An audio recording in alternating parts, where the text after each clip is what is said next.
Ah, não foi nada demais. Bora lá, P32. Considere uma chapa de ferro circular. Considere uma chapa de ferro circular. Deixa eu desenhar aqui. Com um furo circular concêntrico, ou seja, no centro, tá? A temperatura inicial de 30 graus Celsius. O orifício, ele tem um diâmetro, vou colocar diâmetro inicial de 1 centímetro. Dê uma olhada aqui. Quando eu falo o diâmetro, pessoal, essa medida, você pega aqui, olha, daqui até aqui, isso aqui é diâmetro, tá bom? Ele diz que ele tem um diâmetro de quanto? Ele tem um diâmetro de 1 centímetro. A chapa, então, é aquecida a uma temperatura final de 330 graus Celsius. Letra A. Qual a variação de diâmetro do furo? Qual a variação de diâmetro do furo? Se o coeficiente de dilatação linear do ferro é igual a 12 vezes 10 elevado a menos 6 graus Celsius elevado a menos 1. E letra B, a variação do diâmetro do furo depende do diâmetro da chapa. Vamos responder isso depois, tá bom? Embora seja um exercício de variação de superfície, ele deu a unidade de diâmetro para a gente calcular. Ele não pede a variação da superfície, portanto a gente não precisa calcular a área e, consequentemente, a variação de área. No caso aqui, pessoal, apesar de ser uma superfície que vai aumentar, a pergunta do problema não é a variação dela, e sim a variação do diâmetro desse buraquinho que faz parte dela. Portanto, essa dilatação é uma dilatação linear, é uma variação de comprimento. Então, qual seria a fórmula? Eu já te falei que ΔL é igual a quanto? ΔL é igual a zero multiplicado pelo alfa multiplicado pela variação de temperatura.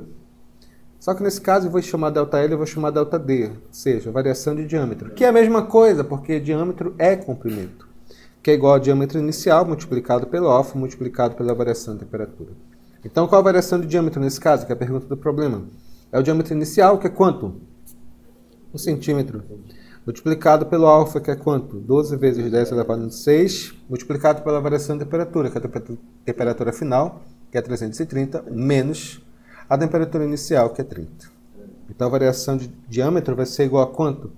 Vai ser 1 vezes 12, 12. 12 vezes 10 elevado a menos 6, multiplicado por 300. Isso aqui, essa variação de diâmetro, é igual a 12 vezes 10 elevado a menos 6, multiplicado por quem é 300? 300 é 3 vezes 10 elevado ao quadrado. Então, essa variação de diâmetro vai ser igual a quanto? Quanto que é 12 vezes 3? 36 vezes 10. Multiplicação de potência de mesma base. Repete a base, somos expoentes. Vai ficar menos 6 mais 2, vai ser igual a quanto? Menos 4, por favor, não me assuste. Arrumando isso daqui, essa variação de diâmetro vai ser igual a quanto? A 3,6 vezes 10. A vírgula está aqui, eu andei uma casa para a esquerda. Esquerda é? Eu andei uma casa para a esquerda. Esquerda é? Positivo. Então, vai ficar mais 1. Menos 4 mais 1 vai ser igual a quanto? Menos 3 centímetros. Professor, por que a dilatação linear? É porque nesse caso ele pede variação de diâmetro, querida amiga. A aluna perguntou por que a variação de comprimento nesse caso não de dilatação superficial. Resumidamente é porque ele não pede a variação superficial, ou seja, a variação de área desse bicho. Ele pede a variação de diâmetro. E o que é essa palavra diâmetro? O que é diâmetro? Comprimento. E se é comprimento, é variação, é dilatação linear. Ficou claro o que eu falei? A dilatação linear ele diz que varia só em um único sentido, né? Exatamente. E aí, vai... Mesmo assim, o que a gente está calculando... Porque a pergunta da aluna é muito legal. É muito, muito legal mesmo. Porque ela falou assim, Henrique, não está aumentando o diâmetro, não está aumentando a área? De fato, está. Se ele quisesse que a gente calculasse a variação de área, poderíamos fazê-lo. Mas a pergunta do problema não é a variação de área. A pergunta do problema é a variação do diâmetro.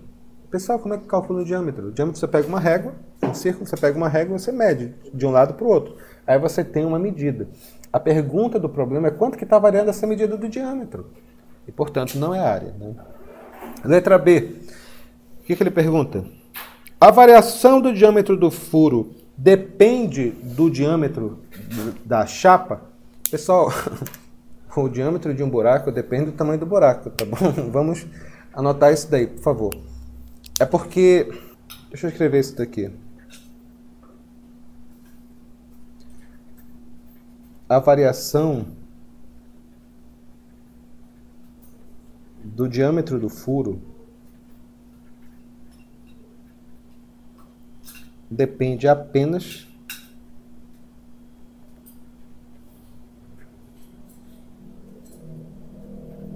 do diâmetro inicial.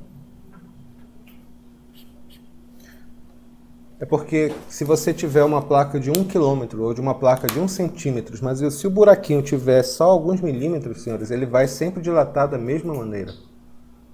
Se você tiver uma placa grande, não significa que ele vai dilatar de maneira diferente, não tem sentido isso. Você está entendendo a ideia? Então, quando ele pergunta se vai depender do diâmetro da placa, tu vai falar, não, depende apenas do diâmetro inicial do furo. Você está entendendo? Entendeu a ideia?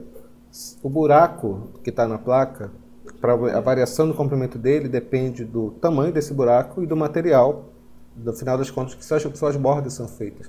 Não do resto, que é diferente. Você está entendendo? É muito importante você lembrar disso. Então, é isso, tá ok? Isso aqui foi dilatação superficial. Agora a gente vai verificar os casos de dilatação volumétrica de sólidos, dilatação volumétrica de líquidos.